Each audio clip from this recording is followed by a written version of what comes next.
여러분 안녕하셨습니까? 오늘은 3월 10일 수요일입니다.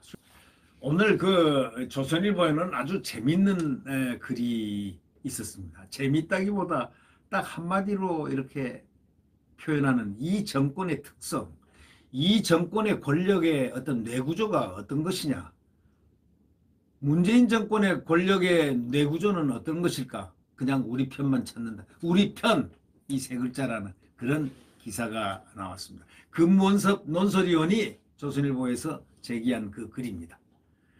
우리 편만 찾는 권력의 뇌구조, 이게 과연 어떤 것인가? 이게 참 재밌는 글인데요. 이 사람의 뇌는 독재자다라고 뇌과학이 그렇게 설명한 겁니다. 특정 이념에 사로잡힌 뇌는 팩트와 데이터를 의도적으로 외면한다는 것입니다. 내가 싫어하는 것을 안 찾는다는 겁니다. 내가 내 머릿속에 박혀있는 고정관념, 편견에 딱 들어맞는 것만, 그런 것만 팩트를, 그런 팩트가 있으면 그걸 인정하고 팩트가 아니라도 그것을 고집한다는 겁니다. 불편한 진실에 그러니까 귀를 안 기울인다는 거죠. 조금 듣기 싫은 소리는 권력은 안 듣는다는 겁니다. 예, 사람의 뇌가 그렇다는 거죠.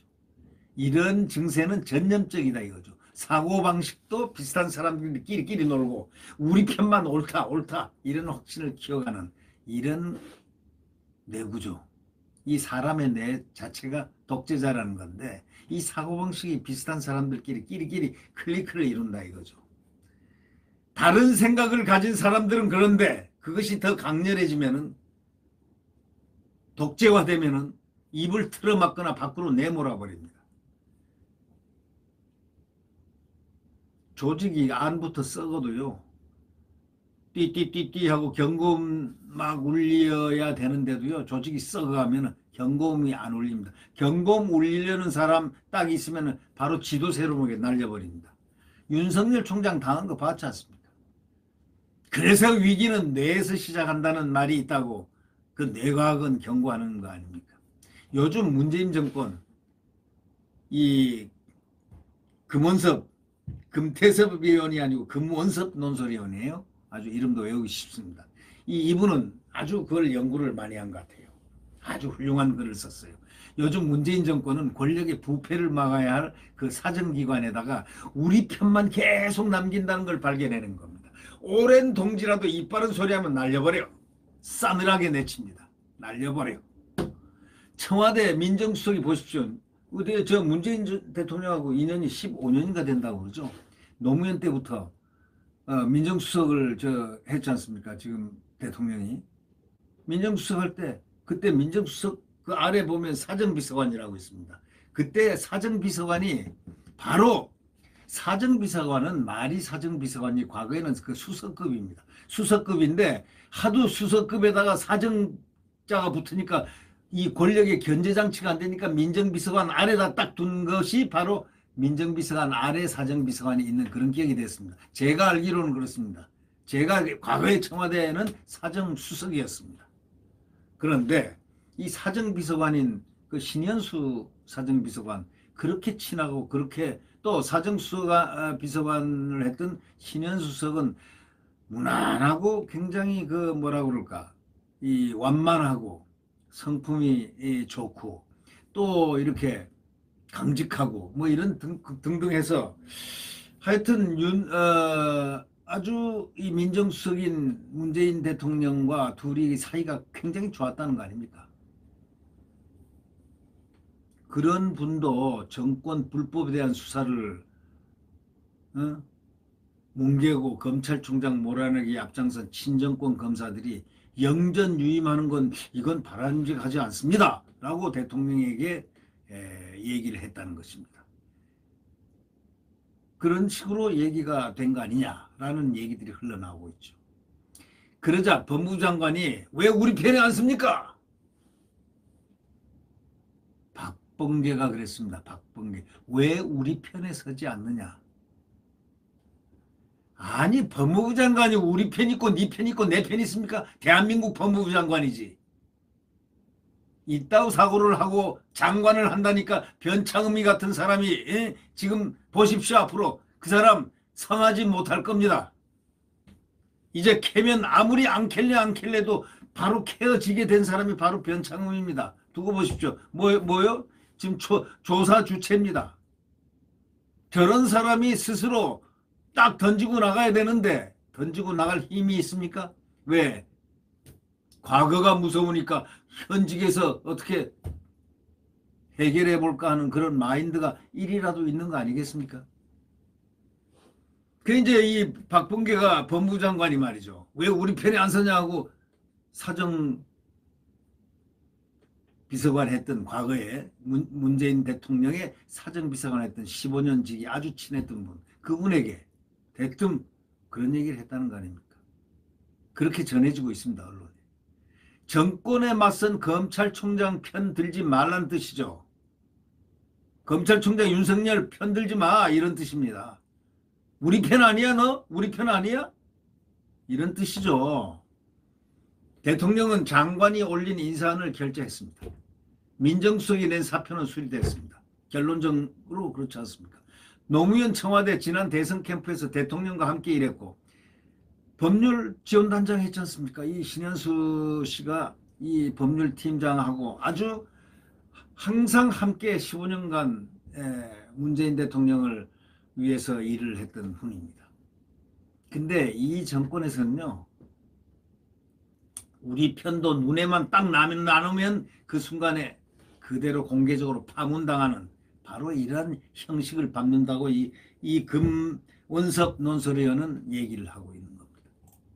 맞습니다. 우리도 알지 않습니까? 우리 편인이라는 그 타이틀이 붙어 있을 때는 좋은데 우리 편에 대해서 약간 불리한 거라도 얘기 딱 하나 치고 그게 공론화 될 경우는 그대로 파문당한다는 것. 예. 무섭습니다. 예. 대통령이 우리 편을 가리는 기준은 크게 두 가지라고 금원섭 논설위원은 지적합니다. 첫째, 정권 호위하고 선거 승리라는 겁니다. 정권을 호위하는 것, 우리 편. 선거 승리하는 것, 우리 편. 같은 사람이라도 상황에 따라서 우리 편 여부가 뒤집힐 수가 있다는 겁니다. 정권은 검찰을 사냥개로 동원한 이른바 적폐청산을 선거에 우려먹을 대로 우려먹었다고 지적하고 있습니다. 전직 대통령 두 명을 기소한 검사를 검찰총장에 임명했지 않습니까? 여하튼 대통령은 우리 총장님 하면서 그거 영상으로 다 나왔습니다. 청와대든 정부든 집권 여당이든 권력형 비리가 있다면 정말로 엄정한 자세로 임해 주십시오. 얼마나 대통령으로서 멋있는 이야기입니까? 대통령은 그래야 되는 겁니다.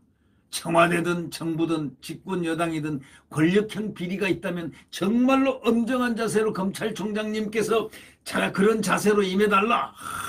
얼마나 좋은 충고였습니까? 검찰총장 윤석열은 아마 그때 생각했을 겁니다. 네, 잘 알겠습니다. 그대로 하겠습니다. 권력형 비리가 있다면 청와대든 정부든 집권 여당이든 엄정한 자세로 임하겠습니다. 라는 말을 안 했지만 속으로 그 말을 가다듬었을 거 아닙니까?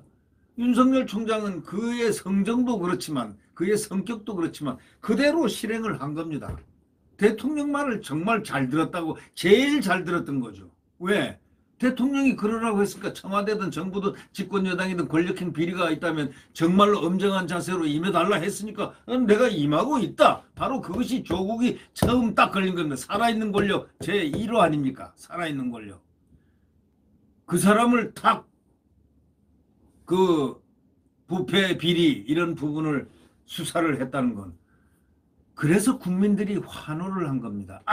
저 훌륭한 저 검찰. 그래서 검찰이 동반상승했습니다.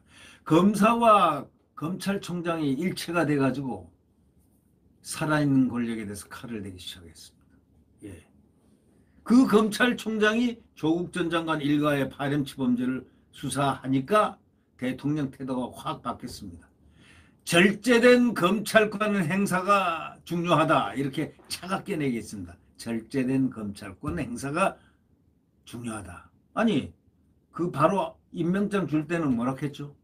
청와대든 정부든 집권 여당이든 권력형 비리가 있다면 정말 엄정한 자세로 찜해달라. 이렇게 얘기를 한 겁니다. 근데 이 태도가 돌변한 거죠. 절제된 검찰권 행사가 중요하다. 차갑게 됐습니다. 이 대통령 한마디가 바로 울산시장 선거 공작이라든가 월성 1호기 지금 있죠. 경제성 평가 조작한 거, 조작 그런 등으로 수사가 이제 번지기 시작할 거 아닙니까? 조작 의혹으로 이제 번지기 시작하니까 검찰총장이 이제 전방위적으로 찍어내기 공작이 이루어진 거 아니겠습니까? 네 차례 인사학살을 한 거 추미애가 와서 어느 겨울날 예? 1월달 다 와가지고 말이죠. 그전 새벽에 야밤에 날려버려 기습적으로 1차 검사장들 다 날려버렸죠. 한동훈이 그때 1차로 날려간 검사장 중에 한 사람입니다. 죄 없이 날아간 거죠. 죄 없이. 예. 인사학살이라고 칭했죠. 4차례 걸친 인사학살. 그것도 9개월 만에 이루어진 겁니다. 9개월 만에. 예. 무섭죠. 3차례 지휘권 발동을 해가지고요. 검찰총장을 무력화시켜버렸습니다. 검찰총장 또 직무정지를 시켜버렸습니다. 또 징계위원회 해부했습니다. 대통령은 직접 징계 의결서에 서명을 했지만 법원에서 딱 제동을 걸었습니다.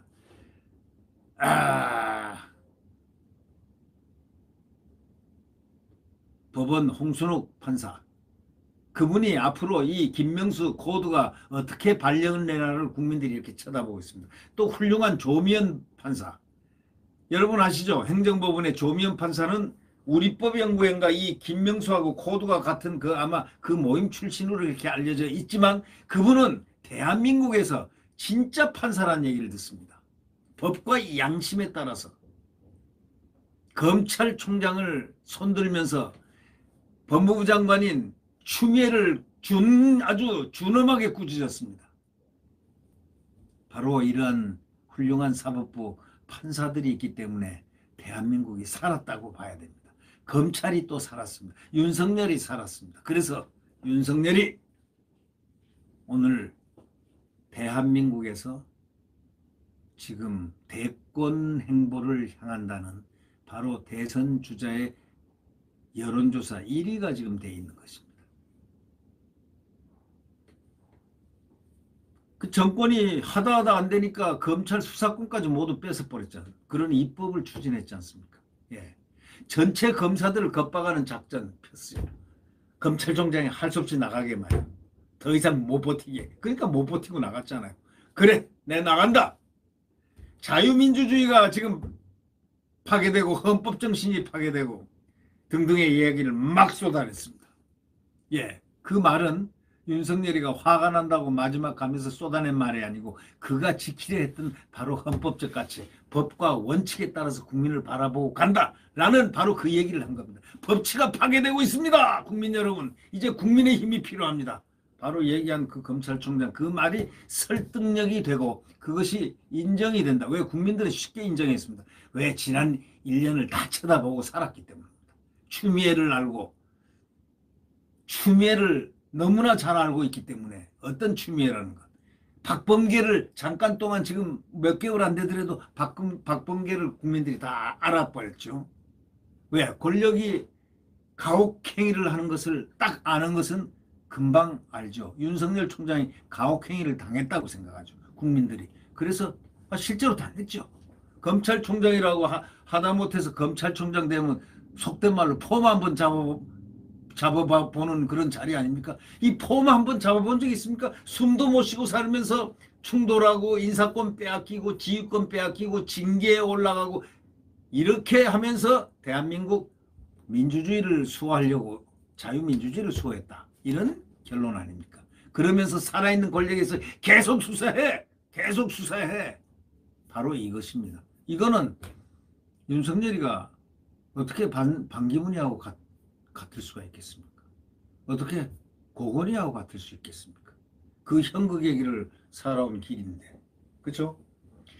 청와대 민정수석 법무장관 검찰총장은 권력의 그 자정장치 스스로 셀프 클리닝, 셀프 클린징 스스로 자정작용도 해야 되는데 자기 그런 장치인데 민정수석 법무장관 검찰총장 대통령이 괜찮다고 해도 문제가 있다 안 된다 할 수 있어야 할 정도 될 사람들이 바로 검찰총장이고 법무장관이 각하 이러시면 안 됩니다. 이 부분은 이러이러합니다. 각하 이 부분은 이렇지 않습니다. 민정수석 법무장관도 각하 이렇게 나가면 민주주의 헌법에 좀 위반되는 사례가 있으니까 이렇게 가셔야 합니다. 뭐 이렇게 하고 싶은 말을 할 수 있는 부분이 바로 검찰총장 법무장관 민정수석입니다. 아니면 뭐 그만두면 되는 거죠. 그러나 그만뒀다는 것은 국민들이 알고 있기 때문에 언론이 그들을 정의롭게 사는 사람들을 조명을 해줍니다. 불이하게 살아온 사람도 조명합니다. 언론의 가장 특성은요. 정의로운 사람과 불의를 저지르는 사람 두 가지를 적극 분류해서 적극적으로 대비시키는 그런 능력이 있는 게 언론입니다. 그게 자유언론입니다. 이 자유민주주의 세계를 갖다가 국민의 인권이라든가 이런 것을 신장시키기 위한 최후의 보루가 바로 언론 아니겠습니까?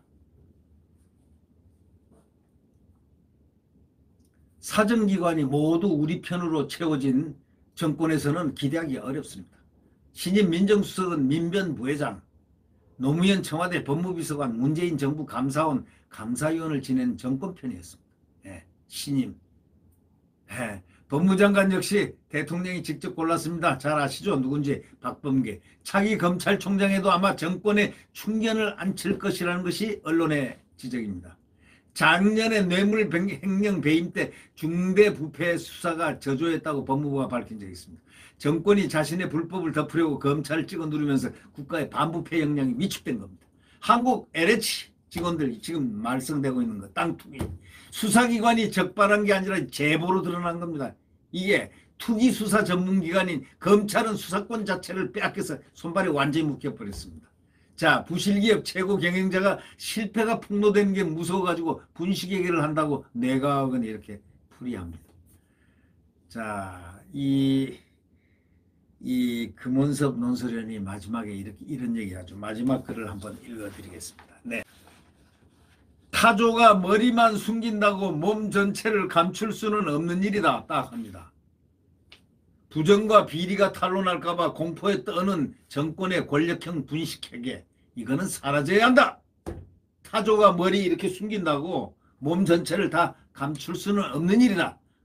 몸은 나타나 있고 머리만 숨긴다고 그게 나타나지느냐 이런 것으로서 끝을 내는 이 금원섭 이 논설위원의 글은 아주 빛나고 있습니다. 적어도 양명태 TV에서 빛났습니다. 네. 자, 지금은 힘든 암흑의 세계이고 또 광풍이 부는 시대의 마지막 터미널에 와 있습니다. 자, 내일 자유민주주의와 시장경제의 대한민국이 일어설 수 있는 소위 태양은 다시 떠오릅니다. 분명히 떠오릅니다. 지금 태양이 떠오르고 있습니다. 네. 여러분, 오늘도 평안히 잘 지나시기 바랍니다. 구독 버튼과 엄지를 눌러주시면 감사하겠습니다. 안녕히 계십시오.